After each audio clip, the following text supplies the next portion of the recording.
Sichuan. Born in the misty mountains of southwestern China, Sichuan food is famous for bold, fiery flavors.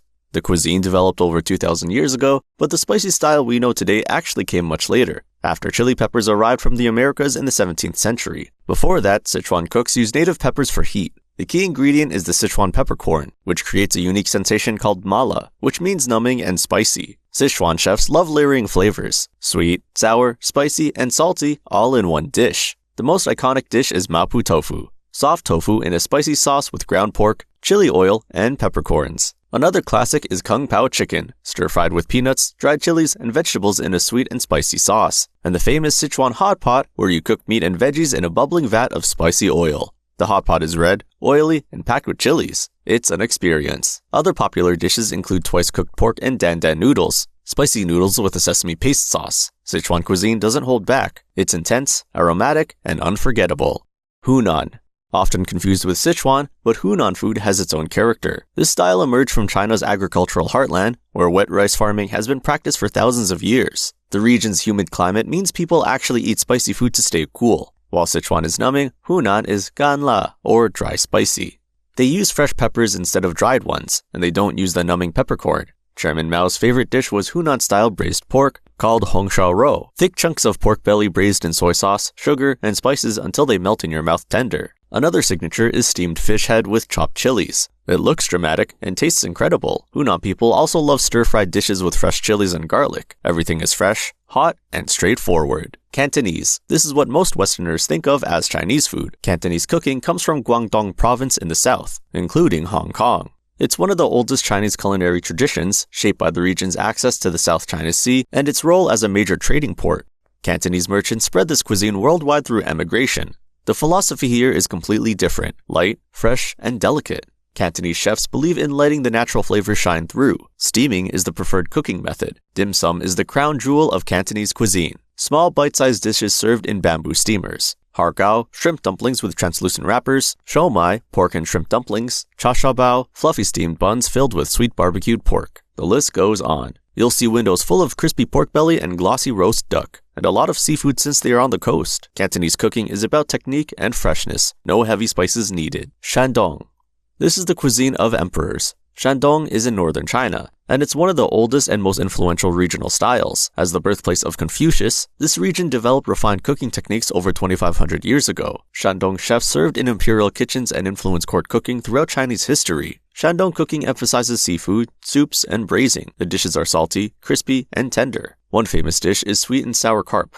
The whole fish is scored, deep-fried until crispy, then covered in a tangy sweet sauce. Another classic is Dezhou braised chicken. Shandong is also known for its soups, especially clear broths that require hours of careful preparation, and Jiaojian dachang, braised intestines in a sweet-sour sauce. It's an acquired taste, but considered a delicacy. Shandong cuisine influenced imperial court cooking, so it's refined and elegant.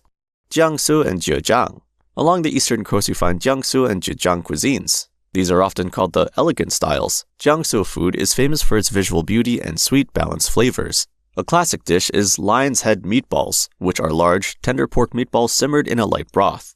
Zhejiang food is similar but focuses more on being fresh and mellow. They love using freshwater fish from the lakes. You might have heard of dongpo pork, which is a square of pork belly braised in soy sauce and wine until it is soft as jelly. It's rich, sweet, and melts in your mouth. The region's wealth from silk production and canal trade allowed for complex culinary development. Jiangsu was historically one of China's richest areas, and chefs there care deeply about color, shape, and flavor balance. Fujian.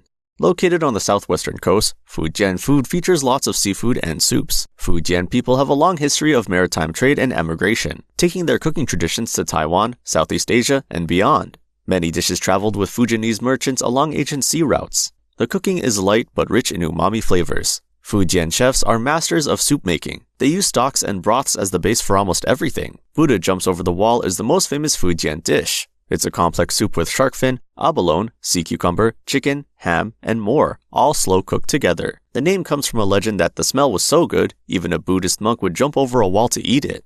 Other specialties include oyster omelet, fish balls, and various seafood stir-fries. Fujian food also tends to be slightly sweet and uses red wine leaves for marinating. It's coastal, seafood-focused, and deeply flavorful. Beijing. As the capital for over 800 years under various dynasties, Beijing has absorbed influences from across China. The city's position brought chefs from every region, creating a fusion of styles with strong Manchu and Mongolian influences from the Qing dynasty. The most famous dish is Peking duck. Crispy skinned duck served with thin pancakes, spring onions, cucumber, and sweet bean sauce. You wrap everything together and eat it with your hands. Another specialty is jiajiangmian, noodles with fermented soybean paste and fresh vegetables. Hot pot is also huge in Beijing, but it's different from Sichuan style.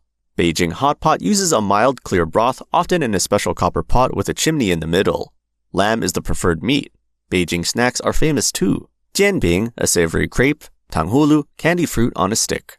Beijing cooking is hearty and northern, influenced by Manchu and Mongolian traditions. Xinjiang.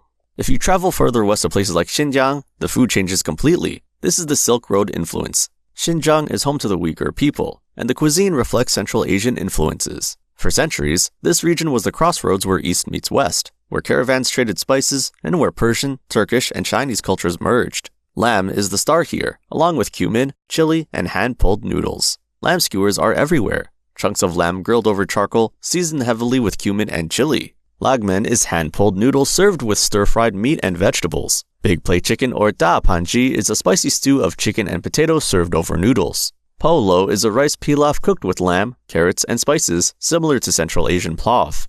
Naan bread is baked in clay ovens. Xinjiang food is bold, meaty, and aromatic. It's completely different from what most people think of as Chinese food. The flavors are closer to Turkish or Uzbek cuisine. Tibetan. High in the Himalayas, Tibetan food is designed for survival in cold, harsh conditions. Isolated by mountain ranges and extreme altitude, Tibetan cooking developed independently for centuries, shaped entirely by what could grow or survive at 12,000 feet above sea level. Buddhism also influenced the cuisine, though meat remains essential for survival. The staples are yak meat and sampa, which is toasted barley flour, often mixed with butter tea. Butter tea itself, po cha, is a thick, salty tea made with yak butter. It's an acquired taste but essential for staying warm. Momos are Tibetan dumplings, similar to Chinese dumplings but with thicker dough, usually filled with yak meat or vegetables. Thukpa is a hearty noodle soup with meat and vegetables. Yak meat is used extensively. Dried yak, yak jerky, yak butter. It's a high-altitude cuisine focused on calories and warmth. Simple, filling, and unlike anything else in the country.